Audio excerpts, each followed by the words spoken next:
कुरुक्षेत्र का चुनावी महाभारत जीतने के लिए मैदान में उतरे आम आदमी पार्टी के प्रत्याशी सुशील गुप्ता के लिए चुनाव चक्रव्यूह बनता हुआ नजर आ रहा है और इस चक्रव्यूह में उनके फंसने के आसार ज़्यादा बन गए हैं। सबसे बड़ी वजह है कि कांग्रेसियों को ही सुशील गुप्ता पर भरोसा नहीं है। हकीकत तो ये है कि कांग्रेस नेताओं के लिए अब सुशील गुप्ता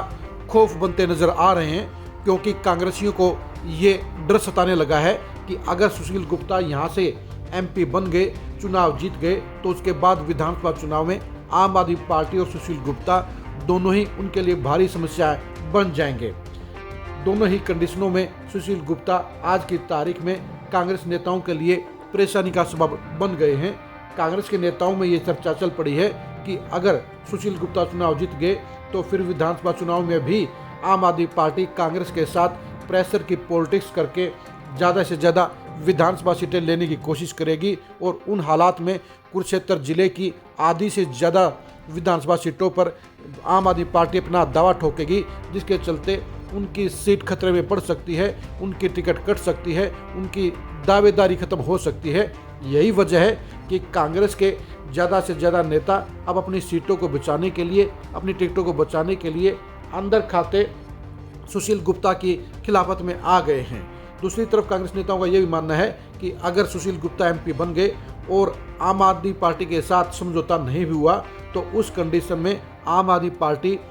पार्लियामेंट के सभी 9 के 9 हलकों में अपने प्रत्याशी उतारने का काम करेगी और उस दिशा में आम आदमी पार्टी को जो भी वोट मिलेंगे वो कांग्रेस को नुकसान पहुंचाने का काम करेंगे। यानी वोटों में बंटवारा होगा, जिसका नुकसान कांग्रेस का होगा, यानी सीधा नुकसान उनको होगा। कांग्रेस के नेता नहीं चाहते कि उनके वोट झाड़ू पर शिफ्ट हों, क्योंकि उनको इस बात की आशंका है कि अगर एक बार में उनके वोट झाड़ू पर शिफ्ट हो गए तो उन हालात में दोबारा से वोट वापस लाने के लिए, दोबारा से सपोर्टर वापस लाने के लिए उन्हें बेहद मुश्किल हालात का सामना करना पड़ेगा। इसलिए इन पेचीदा पोजीशन से बचने के लिए ही कांग्रेस के नेता अब अंदर खाते जहां सुशील गुप्ता के लिए जोर नहीं लगा रहे हैं, वहीं उनके वोट अब कहीं न कहीं आईएनएलडी के प्रत्याशी अभय सिंह चौटाला की तरफ जाने लग गए हैं, क्योंकि कांग्रेस के नेता ये तो नहीं चाहते कि बीजेपी जीते और इसलिए वो बीजेपी प्रत्याशी नवीन जिंदल को वोट भी नहीं डलवा रहे हैं। लेकिन उनके सामने विकल्प के तौर पर सिर्फ और सिर्फ अभय सिंह चौटाला बचते हैं। इसलिए कांग्रेस के कई नेता इस समय अंदर खाते अभय सिंह चौटाला के लिए वोट डालने की बात अपने समर्थकों में कह रहे हैं। दूसरी बात यह भी है कि कांग्रेस के नेताओं को ये एहसास हो चुका है कि उनके बलबूते पर ही आम आदमी पार्टी उसी तरह से कुरुक्षेत्र में आगे बढ़ने का प्रयास कर रही है जिस तरह से दिल्ली में उसने किया था। कुरुक्षेत्र में एकमात्र सीट पर चुनाव लड़कर आम आदमी पार्टी हरियाणा में अपना खाता खोलना चाहती है और ये खाता खोलकर वो सबसे पहले कुरुक्षेत्र पार्लियामेंट पर ही कब्जा करने की कोशिश करेगी। वहाँ पर वो विधानसभा चुनाव में सबसे ज़्यादा ताकत लगाने का काम करेगी। आम आदमी पार्टी ये प्रचार करने का प्रयास करेगी कि उसे एक ही सीट पर कितने % वोट मिले हैं और विधानसभा चुनाव में लेकर वो उसी आंकड़े को आधार बनाकर चुनाव लड़ेगी। यानी कांग्रेस नेताओं के लिए आज की तारीख में एक तरफ कुआं है तो दूसरी तरफ खाई है, क्योंकि अगर वो सुशील गुप्ता को अगर जितवाने का काम करते हैं तो उन कंडीशन में उनके ही हितों पर डाका डलने के आसार बनते हैं, उनकी ही टिकट कटने के आसार बनते हैं, क्योंकि सुशील गुप्ता के जरिए हरियाणा की पॉलिटिक्स में आम आदमी पार्टी सोची समझी प्लानिंग के तहत बड़ी एंट्री मारने का काम कर रही है। आम आदमी पार्टी के नेताओं को भी ये साफ तौर पर एहसास है कि अगर वो चुनाव जीत गए तो उस कंडीशन में वो 2024 के विधानसभा चुनाव में यानी महज 4 महीने के बाद में हरियाणा में बड़ा खेल खेल सकते हैं। 10 से 15 सीटें अपने बलबूते पर जीतकर वो सरकार में हिस्सेदार बन सकते हैं। इस सारे की सारी कवायद में इस लोकसभा के चुनाव के परिणाम में अगर सुशील गुप्ता एमपी बनते हैं तो घाटा सिर्फ कांग्रेस को ही होगा, क्योंकि कांग्रेस के वोट आम आदमी पार्टी को शिफ्ट होंगे और कांग्रेस के नेताओं की टिकटों पर आम आदमी पार्टी की दखलंदाजी बढ़ जाएगी, उनके वोट बढ़ जाएंगे। यानी अगर आम आदमी पार्टी के साथ मिलकर कांग्रेस चुनाव लड़ेगी तो भी उनकी आधी से ज़्यादा सीटें कांग्रेस के बजाय आम आदमी पार्टी खाते में चली जाएगी। और अगर आम आदमी पार्टी अलग से चुनाव लड़ेगी तो उन हालात में भी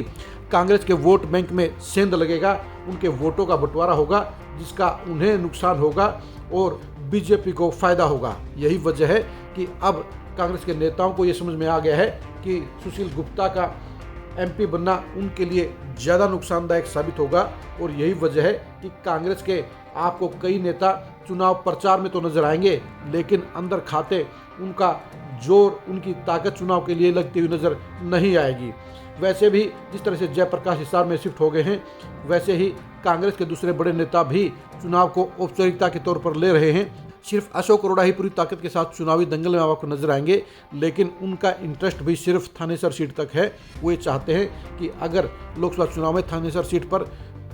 गुप्ता को लीड मिल गई तो उन हालात में उनके लिए विधानसभा चुनाव जीतना आसान हो जाएगा। इसलिए अशोक अरोड़ा अपने बलबूते पर अपनी सीट पर पूरी ताकत लगाने का काम कर रहे हैं। बाकी के हलकों में अगर आप देखेंगे तो कांग्रेस के नेताओं के लिए दुविधा बन गई है। जहां तक लाडवा सीट की बात है, लाडवा सीट के ऊपर जो